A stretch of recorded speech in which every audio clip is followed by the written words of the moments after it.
All right, it's time for another preview and prediction video, a game-by-game prediction for the 2024 college football season. And y'all might as well go ahead and get ready to type. Because up today, Greenbow. That's right, the Alabama Crimson Tide. We're going to go through their schedule game by game, and I'm going to give you a winner and a loser for every single week. We'll start off by taking a look at the offense and the defense, and of course, a brand new coaching staff with Kalen DeBoer. We'll see what they lost from last year, what comes back, what they brought in through recruiting and portal. And then we'll throw the schedule up, and I'm going to give you a not just an overall record, but a win and a loss for every single game on Alabama's schedule.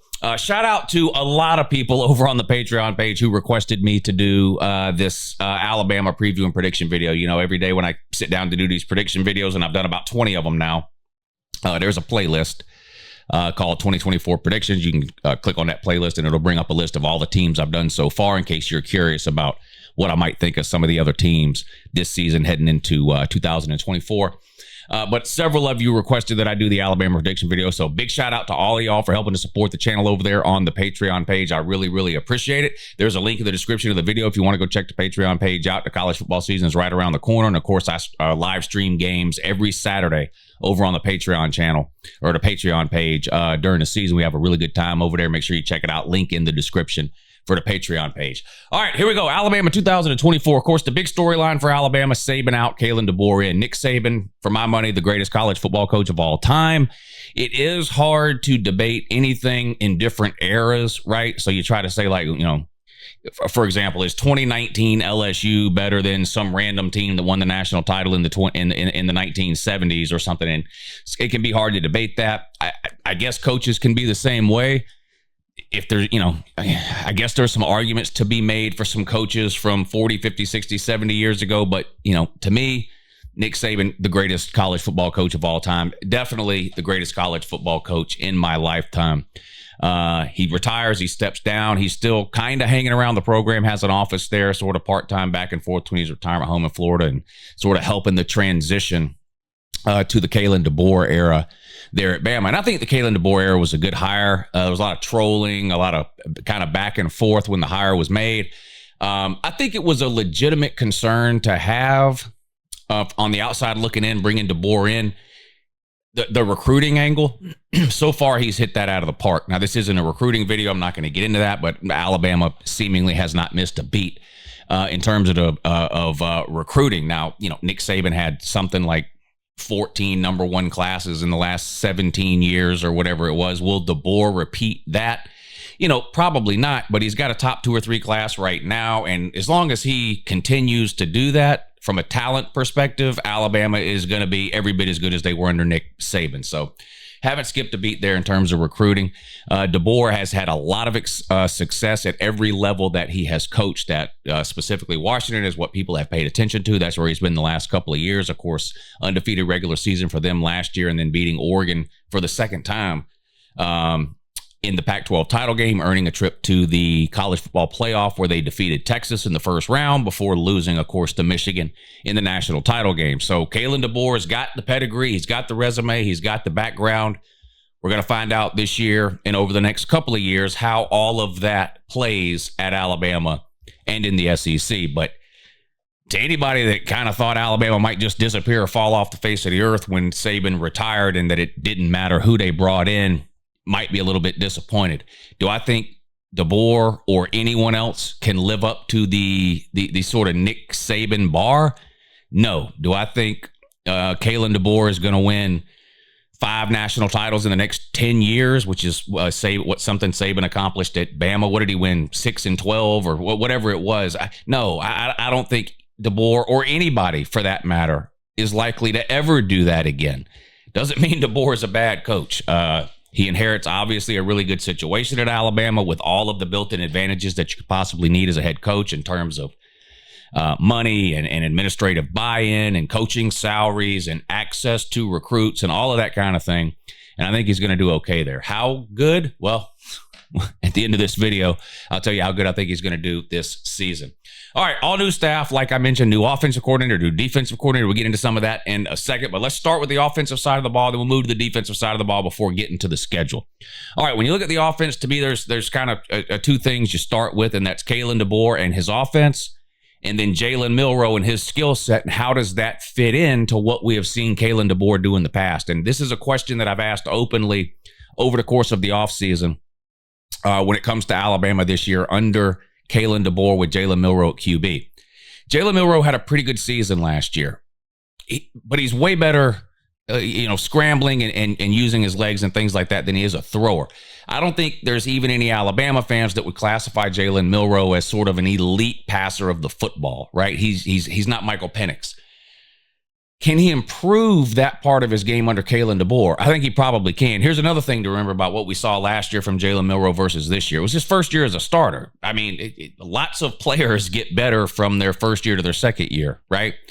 Now, do I think Jalen Milroe will ever be sort of one of the best 2 or 3 passers of the football in college football? No, I don't. But he's a really, really good quarterback, extremely dangerous with his legs. My question is Kalen DeBoer going to tailor the Alabama offense around that specific skill set, or does he try to force Jalen Milroe into the Michael Penix role at Washington from last year? I obviously think Alabama would be better suited if Kalen DeBoer sort of optimized his offense around what Jalen Milroe does well, and I have a feeling that that's what they're going to do for that reason and for a couple of other reasons. Number one, I think Alabama could have the best running game in all of the SEC. They've got 3 really, really good running backs that if they wouldn't start, they would definitely play at any other team in the country. They would be in the rotation. Justice Haynes comes to mind. Jam Miller, I think, is another one's name. But it's 3 really, really good running backs that they can rotate in and out. These guys can pound between the tackles. They can get to the outside and take it to the house. They really can do it all. Really, really good running backs. And I think they have a really good offensive line. It was a little surprising to me when I was researching for this video. There's I go to a lot of different places, articles, websites, blogs, things like that to read kind of what other people are saying about Alabama heading into the season. And I found several that were questioning Alabama's offensive line. And I have to say, I don't understand that. I think Alabama might have one of the best offensive lines in the SEC. Now, I know that last year there was a lot made of Alabama's offensive line and the fact that it underperformed over the course of the season as a whole. And while I agree with that, it was mostly the first half of the season.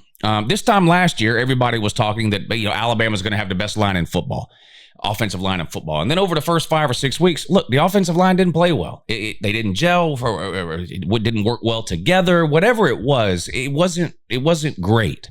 But it got significantly better as the season went along. Well, with the exception, of course, of the center who couldn't manage to snap the ball, which is the primary function of a center.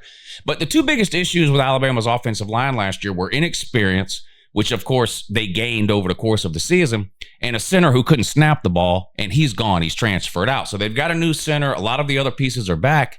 And I think this is going to be a really, really good offensive line. You combine that with those 3 running backs that I talked about and Jalen Milroe's ability to run the ball, because, look, even the harshest Jalen Milroe critics don't criticize his athleticism and his mobility or his ability to run around, extend plays, and he can hit a home run from 80 yards out with his legs, okay? I mean, the guy is an unbelievable athlete, no question about it, with the ball in his hand.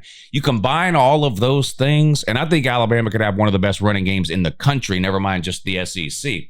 The question mark with Alabama, to me, outside of Jalen Milroe's development as a passer, which I do think he'll get better this year than he was last year in terms of playing the position of quarterback, reading, going through his progressions, making the reads, making decisions, when to throw it, when not to throw it, that kind of, I think that kind of stuff will get better with a second year of experience.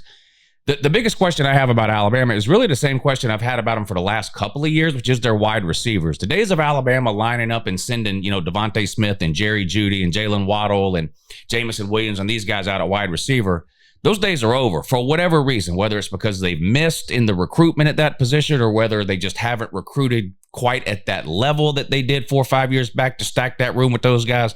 They haven't had that type of player at wide receiver in several years. Now, Ryan Williams, a 5-star freshman, comes in.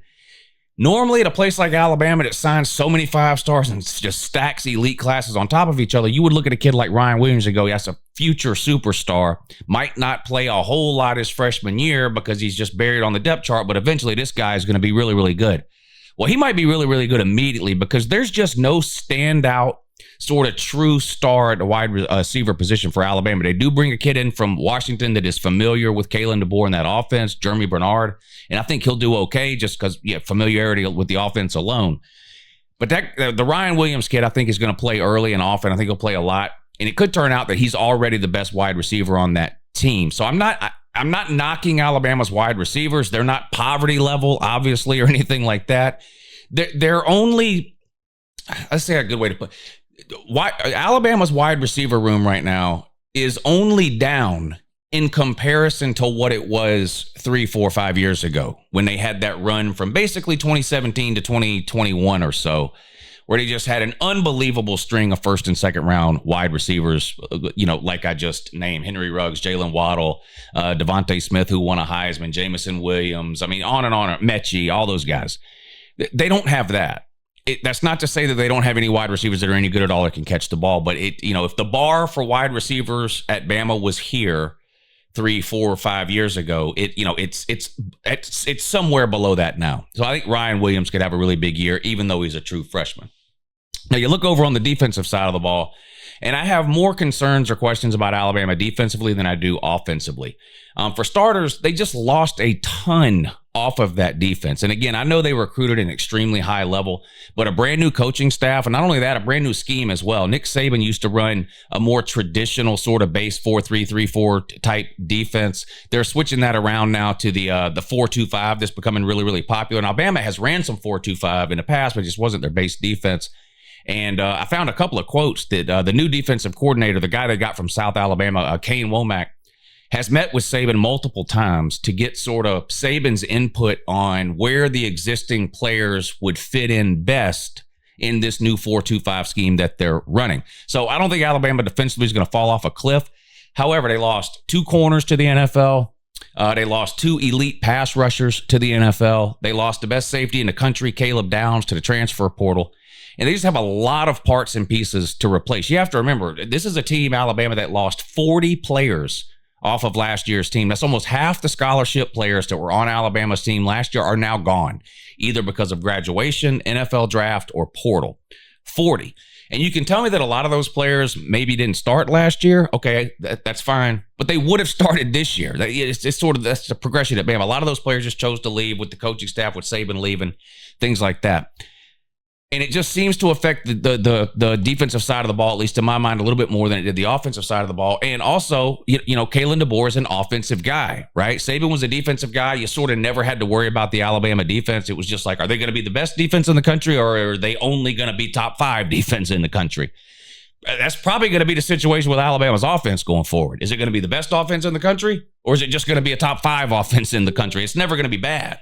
And not that I think Alabama's defense will be bad this year or going forward under Kalen DeBoer, but if you're going to ask me honestly, do I think Alabama will have the type of defensive run over the next 10 years that they had the previous 10 with Saban calling the shots? No, the answer is just no. I mean, I think Saban's the greatest head coach in the history of college football. I think he's one of the greatest defensive minds in the history of college football. And you can't lose that and not expect any drop off at all. Now, Alabama is starting from the top of the mountain. So, falling a little bit is not the end of the world. But I do think their defense could have some growing pains in year one. I know it's just a spring game, but that's literally all we have to go on when you're talking about what Alabama will look like under Kalen DeBoer, and the defense looked completely lost. Out of position, missed tackles, lazy in some instances. Again, I don't expect to see it during the season defensively exactly what I saw in the spring game. I'm just telling you, but that's just all we've seen so far. So I do expect Alabama to take a step back defensively. Now, they returned some key pieces on defense as well. Keenan returns to the defensive line. They've got Lawson and Campbell back at linebacker. And even though they lost Caleb Downs, Malachi Moore is still there. So they went from having 2 of the top 5 safeties in all of college football to only having 1 of the top 5 safeties in college football with Malachi Moore. So still hurts to lose Caleb Downs, but it's nice to know you got Malachi Moore coming back, still back there. I think they're going to be good defensively. I think they're going to be good offensively with the potential to be really good. I'm curious on offense to see how close. I'm curious to see if Kalen DeBoer is going to run the ball, sort of, mold his offense to fit the talent that's at Bama, or if he tries to take the talent at Bama and make it fit his style. That's what I'm curious about. I do not think that Jalen Milroe can be turned into Michael Penix this season. So I'm curious if Jalen Milroe, or if that's what Kalen DeBoer is going to try to do offensively, or if he looks around and goes, you know what, I got 3 NFL running backs, a huge offensive line, and a quarterback that can outrun everybody on the field. Let's just run the ball. I think that's probably Alabama's best bet for success, is to be more of a ground and pound running team this year, and then let Milroe, play action, deep shots, that kind of thing. We'll see. Defensively, I think there could be some issues for Bama this season. All right, let's put the schedule up on the screen. I'm going to go through it, and I'm going to give you a winner and a loser for every single week. And again, go ahead and get ready. Type. With a type. Before I talk about any of the games, I've said this every single time I've done a prediction video for any SEC team. I don't think any SEC team's going undefeated. So if you're watching this and you're an Alabama fan, and you're like, unless this guy says they're going 100-0, and I'm not watching this crap, then you don't have to watch it. I don't think anybody's going 100-0. So I'm fixing to point out a loss somewhere on here. Just telling you that now. All right, let's start with the teams I've already done prediction videos for, because I know most of you watch all the prediction videos. So you already know some of these wins and losses here. All right.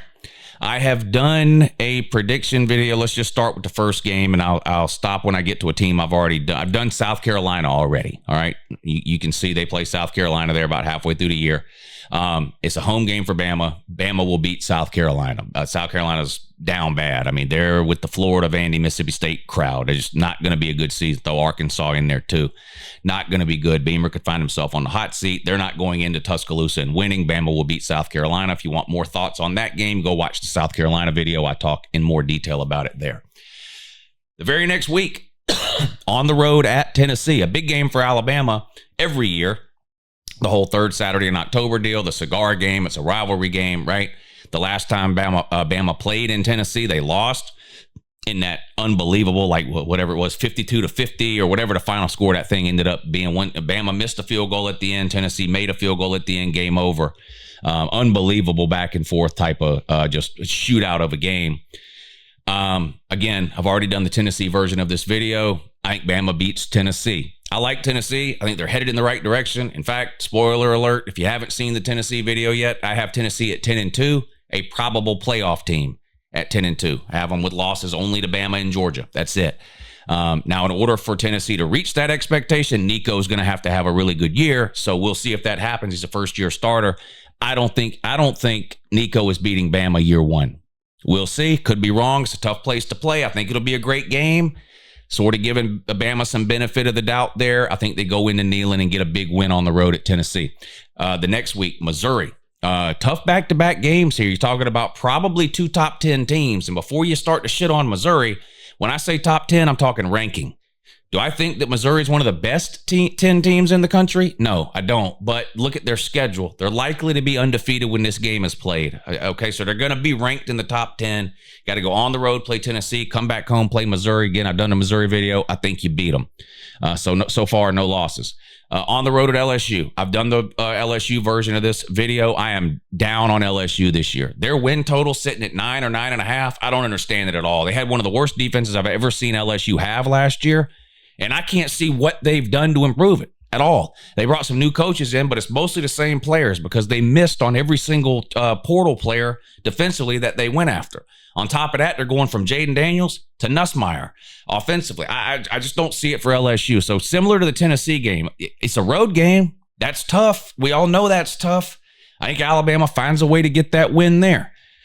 So before you start getting mad at me, I'm giving Alabama some wins here that they could lose. Look, it's not out of the realm of possibility that Alabama, with a first-year head coach and question marks in several key areas, goes to Tennessee and loses. I've got Alabama winning. It's not out of the realm of possibility that you go to LSU and lose, but I've got you winning. I've also done the Oklahoma version of this video, yet another road game. I haven't even talked about Wisconsin yet, but we'll get to that in a minute. But, at Wisconsin, at Tennessee, at LSU, at Oklahoma, you think you're winning all 4 of those? I don't. I've already done the Oklahoma video. I think you lose on the road to Oklahoma. I think you're a better team than Oklahoma. I think if you played them 10 times, you'd beat them 7 or 8 out of 10. But you don't play them 10 times. I think if you played Texas 10 times last year, you probably beat them 7 or 8 times out of 10 too. But you don't play teams 10 times. You play them once. You go on the road and think you're losing to Oklahoma. Watch the Oklahoma video. I go into that in detail and tell you exactly why it is I'm picking Oklahoma to win there. But to boil it down, Oklahoma's got, in my opinion, 2 huge home games in year 1 in the SEC for them. Their first SEC game of all time ever is like week 4, I think. They host Tennessee. I think they lose that game at home to Tennessee. I think Tennessee goes into Norman and beats Oklahoma. Oklahoma's second biggest or other biggest home game is down here at the end of the year where they host Alabama. I don't think Oklahoma's losing their 2 biggest home games of the year. And before you shit on them or whatever, you're a Bama fan if you're watching this. What if someone's told you were going to lose your 2 biggest home games of the year? I don't know how you'd feel about that. But anyway, I don't think Oklahoma's losing their 2 biggest home games of the year. I think they lose to Tennessee early. I think they beat Alabama late. So that's 1 loss for Alabama on the road at OU. All right, now let's go through the schedule top to bottom and fill the rest of it in. Non-con games to start off the season. You got 2 of them at home against Western Kentucky and South Florida. I really hope I don't see a bunch of people talking about that South Florida versus Alabama game for last year in reference to this year's South Florida game and trying to convince themselves that means that game will somehow be close.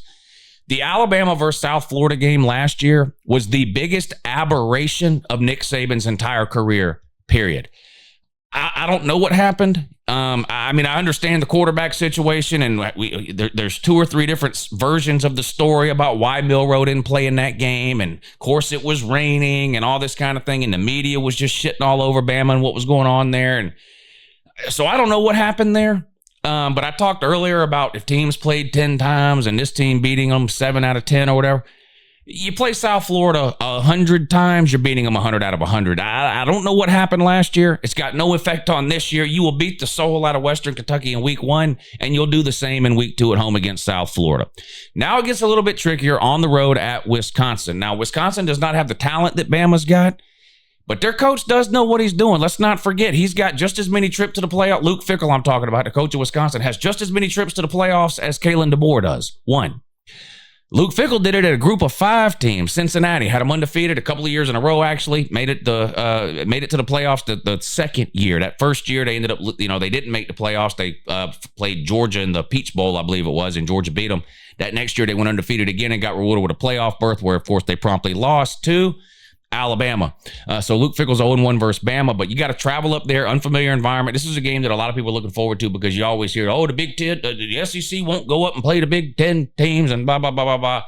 Well, Alabama's going to go up there and prove that whole deal's a lie. I think Alabama goes up there and beats Wisconsin. They're way too talented. I do like Luke Fickell. I like what he's doing there offensively, too, which is a complete 180 from what Wisconsin has been known for kind of the last 20 years or so. Not that they'll be an air-it-out team this year, but they're going to throw the ball a lot more this year than most of us have ever seen Wisconsin throw the ball in a season. I just don't think they've got the pieces or the parts to keep up with Alabama. I think Alabama wins on the road at Wisconsin. They're 3-0. Then you have a bye week. Georgia also has a bye week that week, and coming out of that is the Georgia versus Bama game, one of the biggest games of the year in all of college football. Now, the good news is for the loser of this game, we have a 12-team playoff, and it's not irrelevant because seeding matters, winning the SEC matters, and in order to win the SEC, you've got to make the SEC title game. So this game is huge. This game does matter. It's just not an end-all, be-all game. It's not like the Michigan and Ohio State game from the last 2 or 3 years where you feel like the loser's automatically done, even though we saw that wasn't the case 2 years ago when Michigan and Ohio State both made the playoffs, even though Ohio State lost. This game is still huge. The pressure to win this game, I think, is on Kirby and Georgia, not Kalen. Kalen's a first-year head coach. He's going to be given a certain amount of slack. Now, I understand how Alabama fans are. Believe me, I've been doing this a long time. I've been talking to Alabama fans on here for 10 years. I know how they are. But realistically, Kalen DeBoer will be given a little bit of slack because it's his first year. Now, he can't go 6-6, right? But he can lose a game or two in year 1, and it's not an end of the world, the sky is falling type of deal. And well, it's just, it's his first year, he's adjusting to the SEC, whatever it is. Whereas Kirby, even though he has a win over Bama, he only has the 1 win over Bama. He's 1-5 versus Bama. Now, all 6 of those games were played with Nick Saban as the head coach, and of course, he's no longer there. But Kirby has to prove that it was a Saban issue. that for whatever reason, he couldn't get over the hump when it came to Saban. He has to prove that by winning this game on the road at Tuscaloosa. If Georgia goes in there and loses, there really is no valid excuse. Georgia is favored in the game currently by about 3 points. Georgia has just as much, if not a slightly more talented roster top to bottom. They return their quarterback, their head coach, their offensive coordinator, and their defensive coordinator. Out of all of that, all Alabama returns is their quarterback. They've got a new head coach, new offensive coordinator, new defensive coordinator, new schemes, new pieces everywhere. This would be a really bad look, in my opinion, if Georgia were to go into this game and lose to Alabama. And I don't think they do. I think Alabama loses at home to Georgia. I think it's going to be a very close game. If you look at the history of Kirby Smart versus Bama and sort of what has happened in all of these games, we all know that Kirby is 1-5, right? But did you know that in those 6 games, Georgia was winning at halftime 4 times? Maybe 5. They were winning at halftime in the national title game of 2017 and lost. They were winning at halftime in the SEC title game against Bama in 2018 and lost. They were beating Bama in 2020 in the regular season, the COVID year. They were beating them at halftime and lost. Why? Outcoached by the greatest coach of all time, Nick Saban. 17, 18, 20, I think there was one other year. Georgia was winning at halftime, got severely outcoached in the second half, and lost because of Nick Saban. That can't happen anymore. Saban is gone for those reasons. The two teams are pretty evenly matched. It's obviously a huge advantage to have this game at home for Alabama. Next year, this game will be in Athens, by the way. They're playing again next year in Athens. But I think Georgia gets the win. Alabama takes their first loss of the season, but you already know I've got them losing to Oklahoma later, so at least 2 losses. There's the South Carolina game. Talked about that already. You will beat them on the road at Tennessee. You will beat them. Missouri at home, you will beat them. Then you get your second bye week. Maybe you get 2 bye weeks. Come out of that. LSU, win. Mercer, win. Oklahoma, win. Already talked about the LSU and the Oklahoma game. And then they finish up with the Iron Bowl at home. It's interesting to me, or it's going to be interesting to see how Kalen DeBoer handles this. Now, he was a part of a very intense rivalry at Washington, the Washington-Oregon rivalry. And Washington and Oregon, you could make the case last year, were both top 5 teams. And Kalen DeBoer beat them twice. So Kalen DeBoer is no stranger to bitter rivals. And Auburn is nowhere near as talented. Like the gap between Alabama and Auburn is way bigger than the gap between Washington and Oregon. And DeBoer was still able to dominate that rivalry. I believe he beat Oregon 3 times. He was head coach at Washington for 2 years and beat Oregon 3. He was 3-0 against Oregon, I believe. Beat them once in 22 and beat them twice last year. Once in the regular season, once in the Pac-12 title game. And I think he'll start his tenure at Alabama with a big win over Auburn in year 1. And again, you have to remember it's a home game for Bama. So even if you're looking at the history of this Alabama-Auburn series, and you're remembering a lot of these close games or almost upsets or actual upsets or Auburn kind of winning, it's almost always when the game is at Auburn. This one's in Tuscaloosa. I think they get the win. So I've got Alabama at 10-2 in Kalen DeBoer's first season. Now, under normal circumstances, that would be cause for concern and rioting in Tuscaloosa. But I do believe that a 10-2 Alabama team with this schedule, with these wins and these losses, will make the college football playoff, most likely in the 5-8 range, which means Alabama would be hosting a playoff game December 20th or 21st in Tuscaloosa, which would be absolutely unbelievable. I'll be honest, as a Georgia fan, whether it's this year, next year, the year after, whenever Georgia ends up not winning the SEC and they get one of those 5-8 spots, I can't wait for that. I am so excited. I'm getting off on a tangent here, but Georgia's my favorite team, but I just absolutely love college football. I tell you all that all the time. I cannot tell you how excited I am to watch these home playoff games. We're going to see atmospheres like we've never seen before. I don't care. If you've been to 1,000 college football games, take the biggest one you went to with the best atmosphere and the most on the line or whatever. It's going to pale in comparison to what we see in these home playoff games. Traditionally, the biggest games in college football have been played at neutral fields, national title games, New Year's Six bowls, playoff games, all that kind of thing. These playoff games in the first round are going to be played at homes. Can you imagine a home playoff game at Bryant-Denny Stadium or Sanford Stadium in Athens or the Shoe in Columbus or the Big House in Michigan or whatever? Just fill in the blank at Oregon. It's going to be absolutely unbelievable. So I know the Alabama fans don't want to go 10-2. I know they're going to hate me. I know they're going to tell me I'm only picking Georgia to win because I'm a Georgia fan. In 2020, I picked Georgia to lose to Bama in the regular season. Okay, I don't always pick Georgia to win, and I told you I'm not picking any SEC teams to go undefeated. That includes Georgia. So I've got Georgia losing games this year too. The SEC is very hard to figure out. Brand new teams, no more divisions. Schedules have been turned on their head. I don't think anybody's going undefeated. It's impossible to me to try to figure out who's even making the SEC title game because ask yourself this. What are the tiebreakers in the SEC? What if 3 teams at the end of the season are 10-2? How are they picking? There's so much to happen and to go on this season. I know you're going to get upset, but don't get bogged down at me having you at 10-2. I think Alabama's one of the best teams in the country. Alabama, Texas, Georgia, Oregon, Ohio State. One of those teams is winning the national title, okay? And it could very well be Alabama. Anyway, I appreciate you watching. Let me know down below how stupid I am, and have a good morning.